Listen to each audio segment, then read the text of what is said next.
ரயில்வேக்கு இருக்கக்கூடிய சொத்து இராணுவத்துக்கு இருக்கிற சொத்தை விட அதிகமாக இந்த வக்ஃபு சொத்து இருக்கிறது என்கிற கட்டுக்கதையை சொல்லி உண்மைக்கு மாறான வதந்தியை கிளப்பி இந்த சொத்துக்களை அபகரிப்பதற்கான முயற்சிகளை அவர்கள் செய்து கொண்டிருக்கிறார்கள். அபகரிப்பது மட்டுமல்ல, இந்த சொத்துக்களை அபகரித்து முழுக்க முழுக்க கார்ப்பரேட் கையில் அதானி, அம்பானி, டாடா, பிர்லா, மிட்டல் இந்த இப்படிப்பட்ட பெரும் கார்ப்பரேட் முதலைகளுக்கு இந்த சொத்துக்களை தாரை வார்ப்பதற்கு அவர்கள் முயற்சி செய்து கொண்டிருக்கிறார்கள். இந்திய நாட்டினுடைய மதச்சார்பற்ற அந்த கொள்கையை பாதுகாக்கக்கூடிய அத்துணை பிரிவுகளையும் தகர்த்தெறியக்கூடிய விதத்தில் இந்த திருத்தங்களெல்லாம் கொண்டு வரப்பட்டிருக்கிறது. இவர்கள் மிக கொடூரமானவர்கள். இவர்கள் மிக மிக மோசமாக சர்வாதிகார மைண்ட் செட் முழுக்க முழுக்க இவர்களெல்லாம் அந்த சர்வாதிகார மனோபாவத்தோடு வளர்ந்தவர்கள், ஆர்எஸ்எஸ் பாசறையில் வளர்ந்தவர்கள். திரிபுராவில் மட்டும் ஏராளமான ஓய்வு பெற்ற ஆசிரியர், அரசியல் ஊழியர்கள் சட்டவிரோதமாக இன்றைக்கு சிறையில் அடைக்கப்பட்டிருக்கிறார்கள். பாஜக ஆளக்கூடிய அதே திரிபுரா மாநிலத்தில் முஸ்லிம்களை வெட்ட வேண்டும், கொல்ல வேண்டும் என்று சொல்லி பதிவு போட்டவர்களெல்லாம் சுதந்திரமாக தெருவில் நடமாடிக் கொண்டிருக்கிறார்கள். இந்த சட்டம் துவக்கத்திலே திருத்தங்கள் குறித்து முன்மொழியப்பட்ட போதே அதை இடதுசாரிகள் கடுமையாக எதிர்த்தார்கள். மார்க்சிஸ்ட் கம்யூனிஸ்ட் கட்சி நாடு முழுவதும் வலுவான பிரச்சாரத்தையும் போராட்டங்களையும் நடத்தியது. கடந்த மாதம் 17ஆம் தேதி தமிழகம் முழுவதும் தர்ணா போராட்டம் என்கிற ஒரு இயக்கத்தை முன்னெடுத்து பல்லாயிரக்கணக்கான தோழர்கள் கலந்து கொண்டிருக்கிற பல்வேறு அமைப்பினுடைய நண்பர்களெல்லாம் கலந்து கொண்ட அந்த போராட்டத்தை நடத்தியிருக்கிறோம். அதே 17ஆம் தேதி தான் உச்சநீதிமன்றம் இந்த திருத்தங்கள் அமலாக்கப்படுவதற்கு இடைக்கால தடையும் அன்றைய தினம் விதிக்கப்பட்டது. அந்த வகையிலே இந்தியாவிலே ஜனநாயக எண்ணம் கொண்டிருக்கிற மதச்சார்பற்ற அந்த குறிக்கோளின் மீது நம்பிக்கை கொண்டிருக்கிற அத்துணை சக்திகளும் இந்த வக்ஃபு வாரிய திருத்த சட்டத்தை வலுவாக எதிர்த்து குரல் கொடுத்து வந்திருக்கிறார்கள். எனக்கு முன்னாலே பேசிய மரியாதைக்குரிய சிக்கந்தர் அவர்கள் இந்த கொண்டு வரப்பட்ட திருத்தங்கள் எந்த அளவிற்கு அர்த்தமற்றவையாக, எந்த அளவிற்கு எந்த தர்க்கத்திற்கும் ஒத்துவராத அப்படிப்பட்ட திருத்தங்களாக அமைந்திருக்கிறது என்பதை மிக தெளிவாக அம்பலப்படுத்தி அமர்ந்திருக்கிறார்கள். இந்த திருத்தங்களெல்லாம் அவர்கள் ஒரு நோக்கத்தோடு, ஒரு அடிப்படை நோக்கத்தோடு கொண்டு வந்திருக்கிறார்கள். இந்திய அரசியலமைப்பு சட்டத்தினுடைய 25 பிரிவு 25, 26 அதேபோன்று சிறுபான்மை மக்கள் கல்வி நிறுவனங்களை நடத்துவதற்கும் நிர்வகிக்கிறதுக்குமான இந்த உரிமை அளிக்கக்கூடிய பிரிவு 30 இப்படிப்பட்ட அரசியல் சட்டத்தினுடைய மிக முக்கியமான இந்திய நாட்டினுடைய மதச்சார்பற்ற அந்த கொள்கையை பாதுகாக்கக்கூடிய அத்துணை பிரிவுகளையும் தகர்த்தெறியக்கூடிய விதத்தில் இந்த திருத்தங்களெல்லாம் கொண்டு வரப்பட்டிருக்கிறது. உலகம் முழுவதும் கடந்த காலங்களில் பாஜக ஆட்சிக்கு வருவதற்கு முன்பு குறிப்பாக சொல்லப்போனால் இந்த ராமஜன்ம பூமி, பாபர் மசூதி இப்படிப்பட்ட சர்ச்சைகள் எழுந்து அங்கே அந்த மசூதி தகர்க்கப்பட்ட காலத்திற்கு முந்தைய சூழலில் இந்தியா என்று சொல்லுகிற போது உலகத்தில் இருக்கக்கூடிய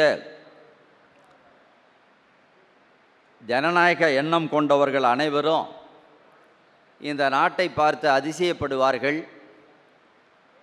ஏராளமான மதப்பிரிவுகள், ஏராளமான வேறுபட்ட இனங்கள், வேறுபட்ட மொழி பேசுவர்கள், இவர்களையெல்லாம் ஒற்றுமையாக வாழ வைத்து இந்த நாடு எவ்வாறு இயங்கிக் கொண்டிருக்கிறது என்று அதிசயப்பட்டவர்கள் உலகத்திலே உண்டு.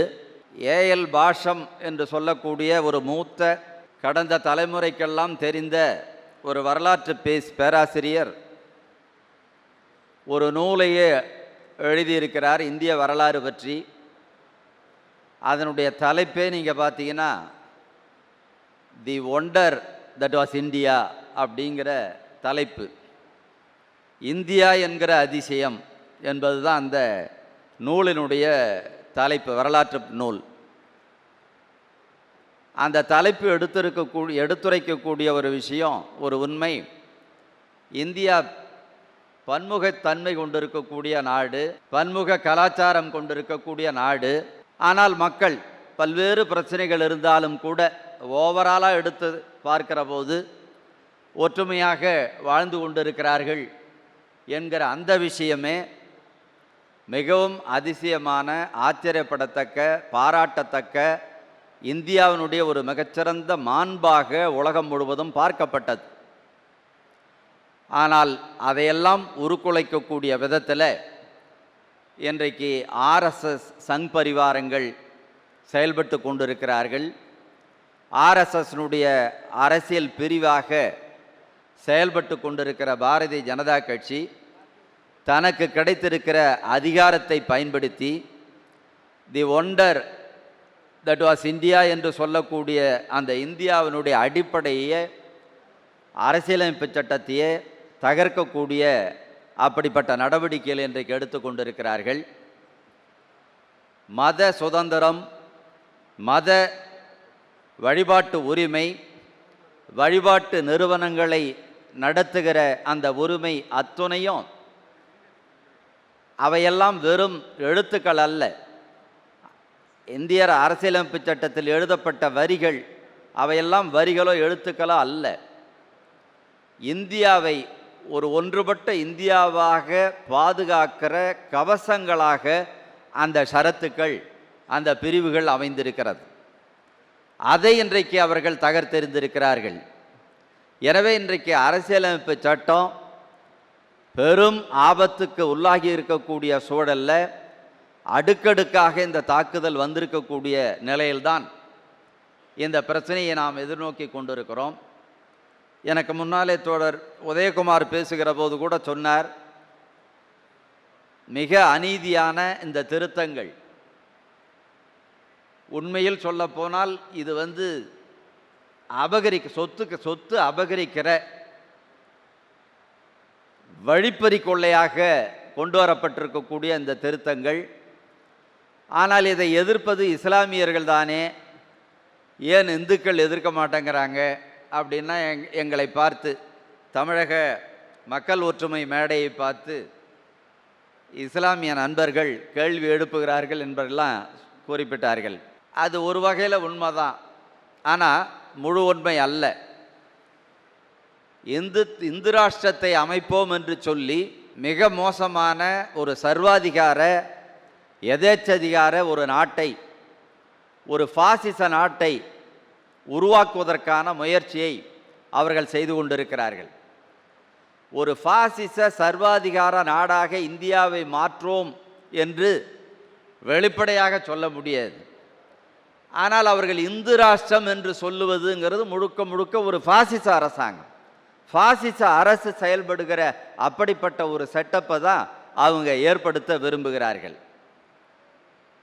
இந்துக்கள் பலர் இந்து ராஷ்டிரம் என்று சொல்லுகிற போது இந்துக்களுக்கு இந்த நாடே இந்துக்களின் நாடாக மாறிவிடும், எல்லாமே இந்துக்கள் தான், இந்துக்களுக்கு பெரிய எல்லாம் கிடைக்கிறதெல்லாம் எல்லாமும் கிடைச்சிடும், எதெல்லாம் வேணுமோ அத்தனையும் கிடைக்கும், ஒரு சொர்க்கமாக இருக்கும் என்றெல்லாம் அவர்களை நம்ப வைத்திருக்கிறார்கள். ஆனால் நீங்கள் பார்த்தீங்கன்னாக்கா இந்த சமீபத்திலே இந்த பகல்காம் பிரச்சனை வந்த பிற்பாடு ஏராளமான பேர் சிறையில் அடைக்கப்பட்டிருக்கிறார்கள். அவர்கள் எந்த குற்றமும் செய்யவில்லை. யாரையும் துப்பாக்கியால் போய் படுகொலை செய்யலை, எதையும் செய்யலை. வீட்டில் உட்காந்துட்டு செல்போனில் இந்த படுகொலையை கண்டித்தார்கள். பகல்காம் படுகொலையை கண்டித்து ஒரே கேள்வி, ஏன் பாதுகாப்பு ஏற்பாடுகள் சரியாக இல்லை? பாதுகாப்பு ஏற்பாடுகள் அங்கே இருந்திருந்தால் இந்த உயிர்களை பாதுகாத்திருக்க முடியுமே என்று சொல்லி ஒரு சுயமாக சிந்திக்கிற ஒவ்வொரு மனிதனுக்கும் எழக்கூடிய கேள்வி. ஒரு போலீஸ்கார் கூட இல்லைன்னு எல்லாருமே கேட்டுக்கின்னு இருக்காங்க. அந்த சுற்றுலா தலத்தில் அதிகமான மக்கள் கூடுகிற இடத்துல அதை ஃபேஸ்புக்கில் சமூக ஊடகத்தில் பதிவிடுகிறார்கள். அப்படி பதிவிட்டவர்களை எல்லாம் தேடி தேடி கண்டுபிடித்து அவர்களையெல்லாம் இன்றைக்கு சிறையில் அடைத்து கொண்டிருக்கிறார்கள். திரிபுராவில் மட்டும் ஏராளமான ஓய்வு பெற்ற ஆசிரியர், ஏராளமான அரசியல் ஊழியர்கள், இவர்களெல்லாம் சட்டவிரோதமாக இன்றைக்கு சிறையில் அடைக்கப்பட்டிருக்கிறார்கள். அதே திரிபுரா, பாஜக ஆளக்கூடிய அதே திரிபுரா மாநிலத்தில் முஸ்லிம்களை வெட்ட வேண்டும், கொல்ல வேண்டும் என்று சொல்லி பதிவு போட்டவர்களெல்லாம் சுதந்திரமாக தெருவில் நடமாடி கொண்டிருக்கிறார்கள். இதை கண்டித்த, இந்த படுகொலையை கண்டித்தவர்கள் இதற்கு முறையான விசாரணை வேண்டும் என்று நியாயமாக கோரிக்கை வைத்தவர்கள் இன்றைக்கு சிறையில் இருந்து கொண்டிருக்கிறார்கள். அதில் ஏராளமான மார்க்சிஸ்ட் ஊழியர்களும் இருக்கிறார்கள். எனவே இப்படிப்பட்ட அந்த மார்க்சிஸ்ட் ஊழியர்கள், அங்கே சிறையில் அடைக்கப்பட்டவர்கள் எல்லாம் இந்துக்கள். ஆனந்த் டெல்டும்டே என்ற அருமையான அறிவுஜீவி, மிகச்சிறந்த அறிவுஜீவி, இந்து தான். ஒடுக்கப்பட்ட சமூகத்தை சார்ந்திருக்கக்கூடிய ஒருவர் எத்தனை ஆண்டுகள் எந்த விதமான விசாரணையும் இல்லாமல் சிறை கொடுமையை அனுபவித்திருக்கிறார். எனவே இந்துக்களுக்கும் ஒரு பெரிய ஆபத்தாக இந்த இந்து ராஷ்டிரா என்கிற இந்த நிகழ்ச்சி நிரல் அமைந்திருக்கிறது என்கிற உண்மையை இந்துக்களுக்கு புரிய வைக்க வேண்டிய அவசியம் இருக்கிறது. ஆனால் ஒன்றும் தெரியாமல் இல்லை. கடந்த பாராளுமன்ற தேர்தலில் ஏன் பாஜகவுக்கு மெஜாரிட்டி கிடைக்கவில்லை, ஏன் மெஜாரிட்டி இழந்தார்கள்? அவங்க மெஜாரிட்டி இழந்ததற்கான காரணம் 400 எட்டுவோம், 400 சீட்டுகளை கைப்பற்றுவோம் என்றெல்லாம் அவர்கள் பேசினார்களே. ஏன் 400 வரல, 300 வரல? ஏன் அவர்களுக்கு மெஜாரிட்டி வரல? அவங்கள கவுத்ததில் பெரும்பகுதி இந்து ஓட்டுக்கள். அவர்கள் மெஜாரிட்டி எட்டாமல் தடுத்ததுங்கிறது அதில் பெரும்பான்மையாக இந்துக்கள் எதிராக இருந்ததன் காரணமாகத்தான். எனவே எல்லாரையும் எல்லா காலத்திலையும் ஏமாற்ற முடியாது. இந்த வக்ஃபு சட்டத்தை பொறுத்த அளவில் மறைந்த எங்களுடைய தலைவர் சீதாராம் யெச்சூரி அவர்கள் சொல்லுவார்கள், பாரதிய ஜனதா கட்சி அரசு என்று சொல்லுகிற போது அதை அவர் வரையறுத்தார் 2 வார்த்தைகளில், 2 சொற்களில் அதை வரையறுத்தார். அந்த பாஜக அரசு என்பது கார்ப்பரேட் கம்யூனல் அரசு, கார்ப்பரேட் வகுப்புவாத அரசு, அவ்வளோதான். அதனுடைய கொள்கை அத்தனை இதில் தான் அடங்கி இருக்கிறது. கார்ப்பரேட் கம்பெனிகளை, கார்ப்பரேட் முதலாளித்துவத்தை ஆதரிக்கிற, வலுப்படுத்துகிற, அவருடைய சொத்துக்களை அதிகரித்து கொண்டிருக்கிற அந்த வேலையை செய்து கொண்டிருக்கிற அரசு. ஒவ்வொரு ஆண்டும் இந்தியாவிலே ஏராளமான பில்லியனர்கள், உலக முதன்மை பணக்காரர்கள் எல்லாம் உருவாகி கொண்டே இருக்கிறார்கள். அந்த வேலையைத்தான் இவர்கள் செய்து கொண்டிருக்கிறார்கள். அந்த நோக்கத்தினுடைய ஒரு பகுதியாகத்தான் இந்த வக்ஃபு சட்ட திருத்தம் வருகிறது. அவர்கள் வேண்டுமென்ற ஒரு பொய்யான கதையை சொல்லி ரயில்வேக்கு இருக்கக்கூடிய சொத்து இராணுவத்துக்கு இருக்கிற சொத்தை விட அதிகமாக இந்த வக்ஃபு சொத்து இருக்கிறது என்கிற கட்டுக்கதையை சொல்லி உண்மைக்கு மாறான வதந்தியை கிளப்பி இந்த சொத்துக்களை அபகரிப்பதற்கான முயற்சிகளை அவர்கள் செய்து கொண்டிருக்கிறார்கள். அபகரிப்பது மட்டுமல்ல, இந்த சொத்துக்களை அபகரித்து முழுக்க முழுக்க கார்ப்பரேட் கையில், அதானி, அம்பானி, டாடா, பிர்லா, மிட்டல், இந்த இப்படிப்பட்ட பெரும் கார்ப்பரேட் முதலைகளுக்கு இந்த சொத்துக்களை தாரை வார்ப்பதற்கு அவர்கள் முயற்சி செய்து கொண்டிருக்கிறார்கள். எல்லா இடங்கள்லையும் சொத்து கைப்பற்றல் நடந்து கொண்டு இருக்கிறது. இன்னும் எல்லா இடங்கள்லையும் இருக்கிற சொத்தெல்லாம் அவர்கள் சுருட்டி கொண்டு இருக்கிறார்கள். எல்லா வகையான வாய்ப்பு வசதிகளும் கார்ப்பரேட்டுகளுக்கு ஏற்படுத்தி கொண்டிருக்கிறார்கள். எனவே இந்த கார்ப்பரேட் ஆதரவு கொள்கையினுடைய ஒரு பகுதியாகத்தான் இந்த வக்ஃபு சட்ட திருத்தம் வந்திருக்கிறது என்கிற அந்த உண்மையை மக்களிடம் நாம் கொண்டு செல்ல வேண்டிய அவசியம் இருக்கிறது. எனவேதான் இன்றைக்கு இந்த சட்டத்தை எதிர்ப்பதில் இந்துக்கள், இஸ்லாமியர்கள் என்கிற வேறுபாடு இல்லாமல் ஒரு ஜனநாயக குரல், வலுவான ஜனநாயக குரலை எழுப்ப வேண்டும் என்று சொல்லி நாங்கள் விரும்புகின்றோம். அதில் இருக்கக்கூடிய பல்வேறு அம்சங்கள் இன்றைக்கு இந்திய அரசியலமைப்பு சட்டத்தை நொறுக்கக்கூடிய பல அம்சங்கள் அதில் இருந்து கொண்டிருக்கிறது என்பதை நாம் அறிவோம். இப்படிப்பட்ட அரசியலமைப்பு சட்டத்தை பாதுகாப்பது அனைவருடைய கடமை. அரசியலமைப்பு சட்டம் இன்னும் விளக்கப்படலை, அவர்கள் கையில் தான் வைத்து கொண்டிருக்கிறார்கள். என்ன சொல்ல போனால், குடியரசு தினத்தில் பிரதமர் உரையாற்றுகிறார், எல்லாமே செய்து கொண்டிருக்கிறார்.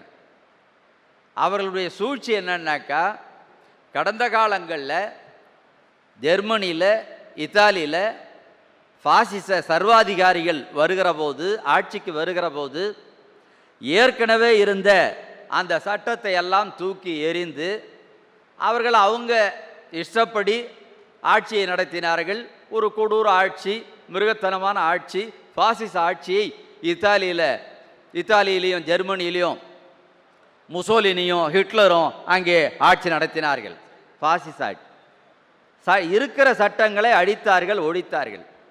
ஆனால் இவங்க இன்றைக்கு இருக்கக்கூடிய பாரதிய ஜனதா கட்சி இந்த சட்டத்தை கையில் வைத்து கொண்டு மதச்சார்பின்மை சம்பந்தமாக அவ்வப்போது ஏதாவது பேசிட வேண்டியது, ஏதோ மதிக்கிறோம் என்கிற தன்மையில் இதையெல்லாம் சொல்லி சொல்லி அதே நேரத்தில் ஒவ்வொரு ஷரத்தாக, ஒவ்வொரு பிரிவாக இன்றைக்கு அவர்கள் அந்த அரசியலமைப்பு சட்டத்தை நொறுக்கி கொண்டிருக்கிறார். உள்ளிருந்தே, அதுதான் ஐஜாஸ் அகமது சொன்னார், உள்ளிருந்தே பாசிசத்தை கொண்டு வரக்கூடிய அந்த வேலை.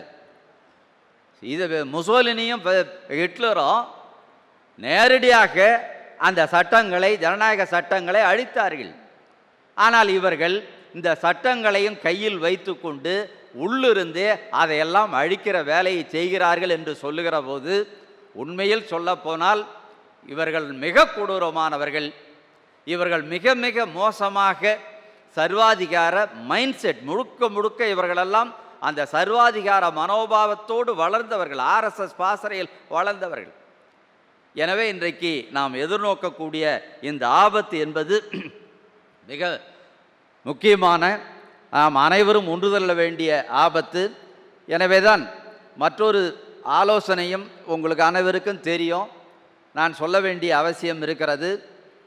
கார்ப்பரேட், கம்யூனல் என்று சொல்லுகிற போது இரண்டையும் எதிர்க்க வேண்டும். கார்ப்பரேட் பெருமுதலாளித்துவத்தை ஆதரிக்கிறதுக்கு இவங்க இந்த தாராளமயம், தனியார்மயம் கொள்கைகளை கடைபிடிக்கிறார்கள். முழுக்க முழுக்க அவர்கள் இன்றைக்கு கேஸ் விலை உயர்வு, பெட்ரோல் டீசல் விலை உயர்வு, பணவீக்கம், இதெல்லாம் முழுக்க முழுக்க நவீன தாராளம், பொது சொத்துக்களை சூறையாடுதல் எல்லாம் அதில் வருது. அதை எதிர்த்த போராட்டம், அதில் இந்துக்களும் முஸ்லீம்களும் அனைத்து சிறுபான்மை மக்களும் ஒன்று திரண்டு போராடுகிற ஒன்று திரண்டு போராட வேண்டும். பொருளாதார தாக்குதலுக்கு எதிராக ஒன்று திரண்டு போராட வேண்டும். அப்படிப்பட்ட போராட்டம் படிப்படியாக தொடர வேண்டும். வக்ஃபு வாரிய சட்டம் இதை தனித்து பார்க்கவே முடியாது. கார்ப்பரேட் வகுப்புவாதம் ரெண்டும் இணைந்ததாக இருக்கிறது. எனவே விருந்து பரந்த அளவில் அனைத்து ஜனநாயக சக்திகளும் இந்துக்கள், முஸ்லிம்கள் உள்ளிட்டு அனைத்து மதத்தை சார்ந்திருக்கிற எல்லா பிரிவினரும் ஒன்று சேர்ந்து இந்த பாஜக அரசாங்கம், இந்த நவீன பாசிச தன்மை கொண்டிருக்கக்கூடிய இந்த அரசாங்கத்தை எதிர்த்து போராட வேண்டும், அந்த போராட்டத்தை வலுப்படுத்த வேண்டும் என்று சொல்லி வாய்ப்பளித்து மிக்க நன்றி கூறி விடைபெறுகின்றேன். நன்றி, வணக்கம்.